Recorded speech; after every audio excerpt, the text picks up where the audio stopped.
أهلا وسهلا بحضراتكم. سهيلة معلم تتحدى الفنان المصري عمر عبد العزيز في اللهجة الجزائرية، ولقطات وفيديو كوميدي جدا جدا جدا. تعالوا مع حضراتكم نشوف تفاصيل أكتر، بس في الأول كده هنصلي على رسولنا الكريم عليه أفضل الصلاة والسلام. وكمان متنسوش لايك على الفيديو، اشتركوا وفعلوا الجرس من كلمة الكل عشان خاطر يوصل لكم الجديد والترند. بنتكلم عن المسلسل الجزائري اللي اتصور في مصر، حاصلة في كايرو، وطبعا باقة من ألمع النجوم الجزائريين. حضراتكم شوفوا تتر المسلسل، هنذيعه لحضراتكم في الحلقة الجاية إن شاء الله.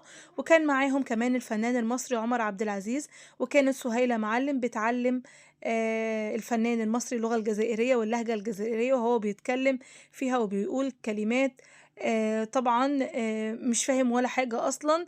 وكان الصراحة كان تحدي جميل جدا جدا، كان هو بيكلمها بالمصري وهي ترد عليه بالجزائري، وبيحاول ان هو يفهمها، بس كان الوضع صعب جدا جدا جدا. قالت إن هو ما كانش بيفهمني أوي الصراحة، وكان الموضوع كان طريف جدًا جدًا وتصدر مواقع التواصل الاجتماعي.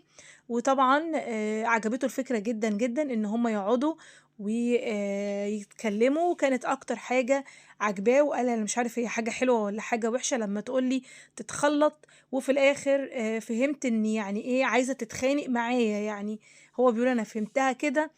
وعلى فكرة يعني كان أول مرة نروح الجزائر كانت 2009، كان مسرحية قهوة سادة. كانت المسرحية دي مسرحية مصرية، وكان في المسرح الوطني. حتى بيقول امبارح نزلت بالليل وقفت قدام المسرح وصورت فيديو، قلت للذكريات الجميلة. طبعا حضراتكم عارفين ان اللغة الجزائرية واللهجة الجزائرية جميلة جدا جدا. ربنا يا رب يديم المحبة ما بيننا، اللهم امين يا رب، ويجعل رمضاننا إن شاء الله أجمل وأجمل وأجمل. انتهى الفيديو مع حضراتكم لحد كده.